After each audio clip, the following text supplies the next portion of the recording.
Hey yo, welcome back to the channel. A couple of days ago, I covered the night ops footage that Grey Zone Warfare released. If you haven't seen that video yet, go ahead and go check it out. But the guys over at Grey Zone Warfare sent me over a roadmap that starts from night ops, which is coming out in the fall of this year, all the way up to update 1.0, which is coming out whenever. But the roadmap may actually point us to a release date for the 1.0 update, even though it hasn't been officially announced. I know that you guys are wanting to get into it. I want to get into it. So to stay up with everything related to Grey Zone Warfare, including updates and game footage, go ahead and hit that like and sub button for more content like this. Like always, the video is brought to you by Level Up Apparel. Use code LVLUP10 Level Up 10 for 10% off any order over $20. Tap into the MOSHPIT, socials down below. Okay, let's get into it. So if we take a quick look at this roadmap, we see that it all starts on update 0.2 for night ops coming out in fall 2024. Now, a point I made in the comment section of my last video is that somebody said that just because I used really soon doesn't mean the update is coming out soon enough. And I just want to let you guys know right now that the night ops update is dropping anywhere from today up to December 31st, which is about 110 days of time that we have to wait. And it's not even guaranteed that it's going to come out on New Year's Eve. This is aimed for fall of 2024, with me speculating that it's going to come out near the end of November. Then to follow that up, we have update 0.3 Dark Revelations, update 0.4 Elite Operator, update 0.5 Battleforge, update 0.6 Shadow Strike, update 0.7 Rising Tensions, and then update 1.0 Ground Zero. And going in order of how I just read these, the dates are fall 2024, spring of 25, fall of 25, spring of 26, fall of 26, spring of 27, and then update 1.0 does not have a release. One would easily assume that since everything is spread out in spring releases and fall releases, that 1.0 is coming out in fall of 2027. But since 1.0 is the thing that will actually launch this game at an early access, I'm gonna speculate that it'll be like spring or fall of 2028 before we see the game get into 1.0 status. But I want to go ahead and start reading some of these cliff notes that they sent over for me to check out, starting with update 0.3 Dark Revelations. This document says, quote, "Immersion lies at the heart of Grey Zone Warfare. Surrounded by rain and the resonating whispers of the past, your connection to the island deepens, intensifying the atmosphere of the desolated Southeast Asian paradise. Each step you take will bring you closer to uncovering the island's dark revelations and the events that shaped its current state, enhancing your engagement and making every discovery more impactful. With every new location, environment detail, and storyline element, Lamang Islands become increasingly vivid and captivating, drawing you deeper into the mystery of the events that unfolded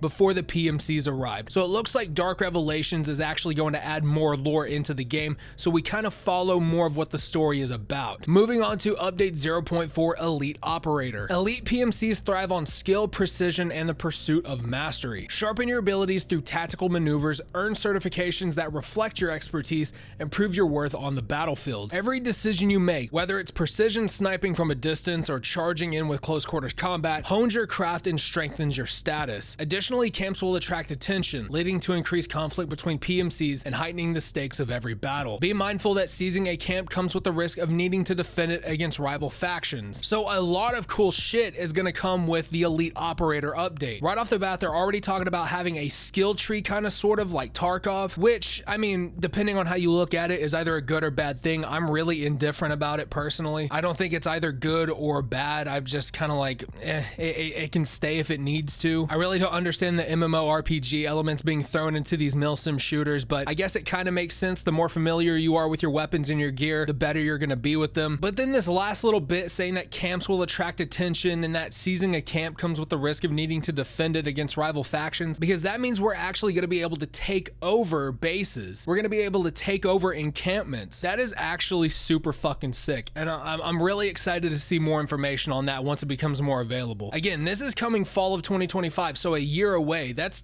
pretty huge for a year. All right, let's go ahead and move on to Battleforge. Crafting becomes a cornerstone of survival in this unforgiving landscape. Success hinges on your ability to gather resources, refine your crafting techniques, and forge the tools essential for overcoming challenges. Each crafted item will enhance your capabilities and open up new tactical possibilities. Mastering these skills will not only boost your survival, but also grant you a tactical edge, ensuring you are well equipped to face the trials ahead. Your adaptability and resourcefulness are your greatest assets in this evolving battleground. So this kind of points out to what they were saying in the early days of Gray Zone Warfare. They were talking about possibly bringing in a crafting system to where you can craft your own weapons, craft your own gear, craft your own resources. So after a while, you're not going to have to necessarily rely on the elements 100%. You can go get what you need, come back, and make sure that everyone is good in your camp. Again, we don't have a whole lot of information on this. I just remember it being brought up in a few conversations and everyone was on board with it. So I'm glad they're finally going to implement it. Moving on to update 0.6, Shadow Strike. In this update, stealth and precision become crucial as you navigate missions that demand a delicate touch or face high stakes challenges. Victory often hinges on your ability to operate covertly and strike with deadly accuracy. Enhance your skills in stealth tactics and tactical maneuvers to gain a decisive advantage and outmaneuver your enemies. Perfecting these skills will enable you to achieve your objectives efficiently and silently, ensuring you maintain the upper hand in even the most intense situations. This right here just screams to me that by fall of 2026, there is going to be a lot more stealth emphasis on Gray Zone Warfare. You're not going to be able to just run through the town, gun down people, and get the hell out. You're going to have to be very meticulous on how you move around in the environment. And this may actually have a link to the skill tree aspect that we talked about earlier, because it says enhance your skills in stealth tactics and tactical maneuvers to gain a decisive advantage and outmaneuver your enemies. Whether this be through a physical map that you can draw on and everyone else can see it, kind of like something you would see in 0 Hour, or that's just your individual skill developing over time. Again, I want to see more information about this because this is actually really sick. But stealth has to be done in a very specific way to not make it cheesy, but make it efficient and most importantly, realistic. Let's go ahead and cover update 0.7, Rising Tensions. Again, this is the last update before we get update 1.0, Ground Zero. In the face of rising tensions on Lemang Island, the balance of power is delicate and easily disrupted. Your faction's success hinges on mastering the art of influence and control. Strengthen your position, outmaneuver rivals, and disrupt their plans to gain the upper hand. These strategies will sharpen your tactical skills and help shift the balance of power in your favor, securing dominance in this high-stakes environment. Your ability to navigate and impact the factional landscape will be crucial in achieving victory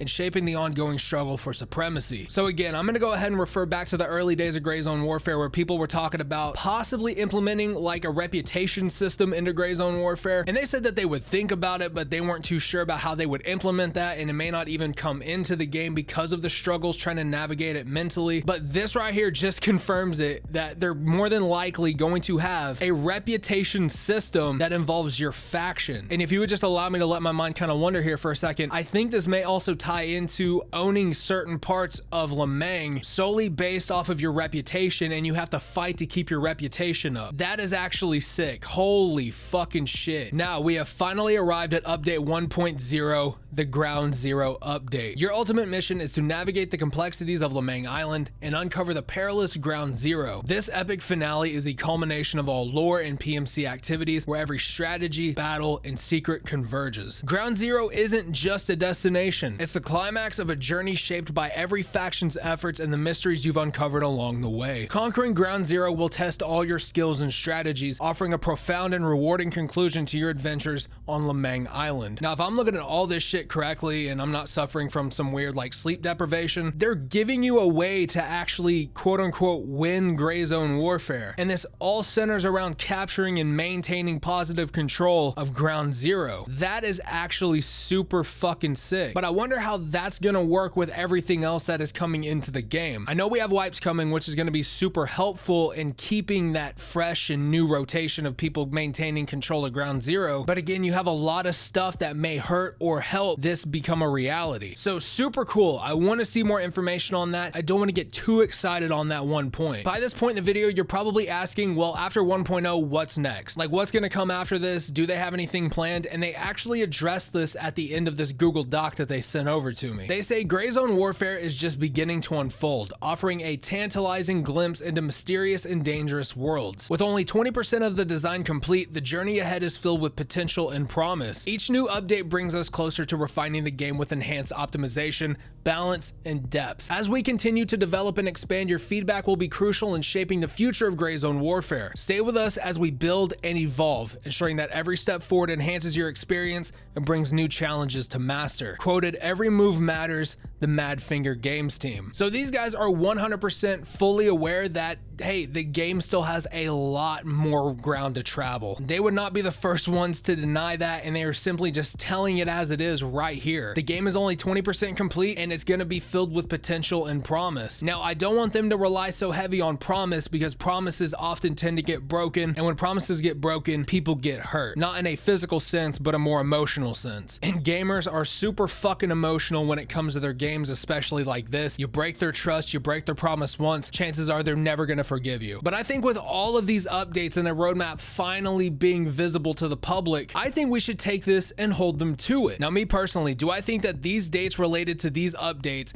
are going to stick? If I had to be a betting man, maybe. So instead of spring 2025, it may be almost summer of 2025. And also rising tensions as an example, spring 2027. If things are not going the way that they've been going for the first 2 or 3 major updates following Night Ops, then spring 2027 may be summer or fall of 2027. But I do want everybody to know that the roadmap is not final and it is subject to change. That is a note that they included on the roadmap and in this document that they sent over. So dates very well could change, but what the guys over at Madfinger need to do is that if they know that the dates are going to end up changing, they need to make it vocal as soon as they know. Because if they don't, and then you wait a couple weeks and then start telling people that it's going to be delayed, then you're going to be back at square one trying to earn people's trust back. Now, me personally, reading over all this stuff, this is the first time I looked at it. I think everything that I'm reading right here is fantastic. It has me very excited to hop back in and play all of these updates and experience it, but I'm more so worried about the downtime between the updates. Not for me personally, but the people in my comment sections who think that waiting roughly 100 days for an update to come out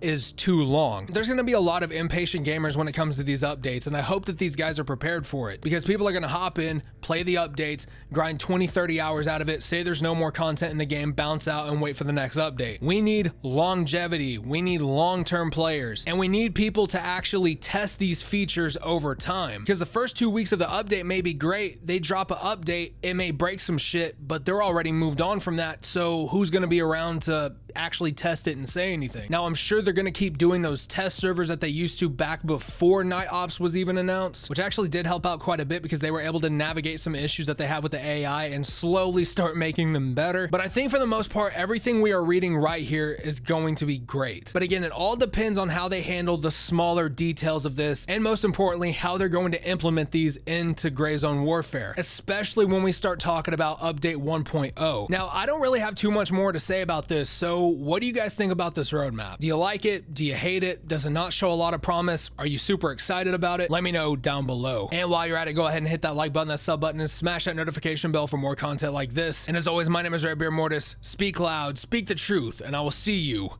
in the next one.